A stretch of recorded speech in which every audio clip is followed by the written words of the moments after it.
Bonjour et bienvenue à l'école à la maison pour une séquence de grandeurs et mesures avec les CM2. Il s'agit de la séquence 60 qui est une séquence très courte en une seule séance. Aujourd'hui, nous allons voir comment mesurer un angle avec un gabarit. Nous allons commencer avec le calcul mental, qui est différent des fois précédentes. Nous allons en effet faire un jeu du nombre pensé avec les nombres décimaux.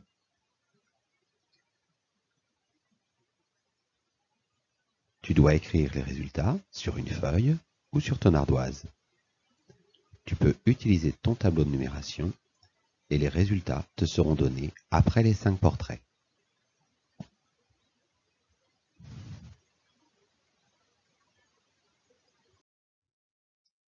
Premier portrait. Qui suis-je? J'ai 7 dizaines, 3 unités, 8 dixièmes et 2 centièmes. N'oublie pas d'écrire la virgule dans ton résultat.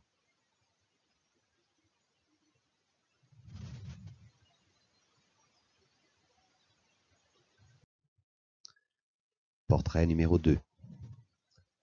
Ma partie entière est 567.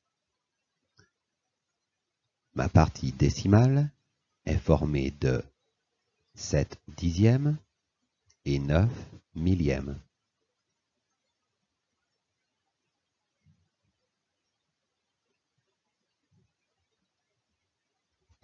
Si tu vois une colonne vide entre deux chiffres, n'oublie pas d'y écrire un 0.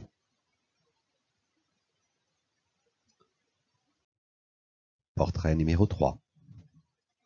J'ai 7 dixièmes, 9 unités, 3 centaines et 7 millièmes. Qui suis-je?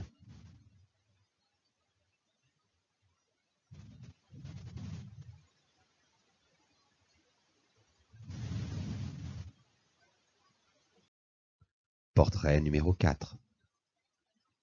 J'ai 5 centaines, 3 centièmes, 8 dizaines et 1 dixième.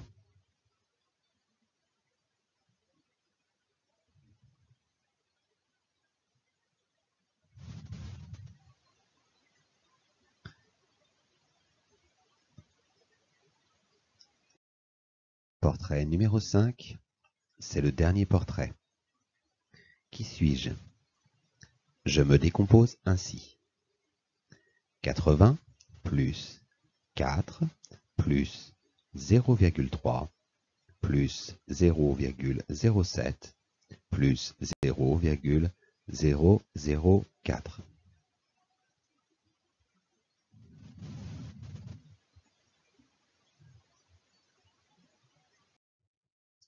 Voici les réponses aux 5 portraits. Les chiffres vont apparaître dans le tableau de numération dans l'ordre où ils apparaissaient dans le portrait. Le nombre final sera écrit au-dessus.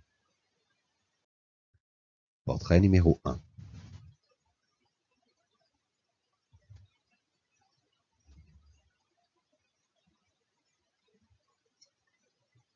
Il s'agit du nombre 73,82.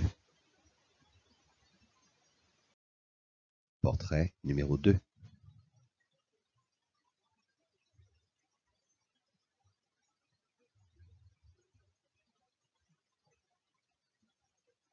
Il s'agit du nombre 567,709.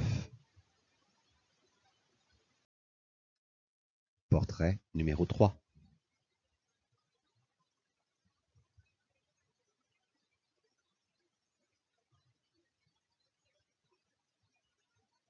Il s'agit du nombre 309,707. Portrait numéro 4.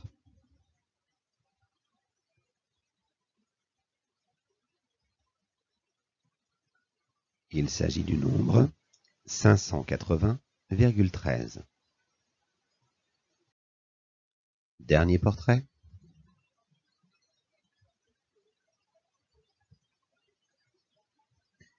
Il s'agit du nombre 84,374. Avant de faire le problème de recherche, tu dois regarder la capsule suivante qui te permettra de savoir comment faire et de suivre les différentes étapes. Cette capsule se trouve sur le site de la classe. Après avoir regardé la capsule, tu peux maintenant faire le problème de recherche de la page 124 de ton manuel. Tu auras besoin d'un morceau de papier, d'une paire de ciseaux, éventuellement de papier calque.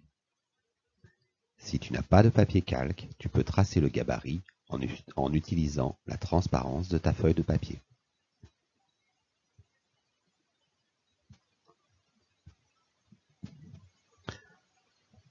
Voici les réponses à ce problème.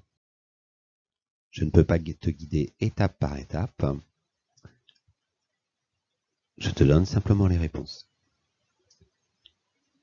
Le premier coffre se trouve à 1 gabarit par rapport à la côte en rouge et au point O. Le premier coffre se trouve donc sous le rocher B. Question B. Le second coffre se trouve à 3 gabarits par rapport à la côte en rouge et au point O. Le second coffre se trouve donc sous le rocher F.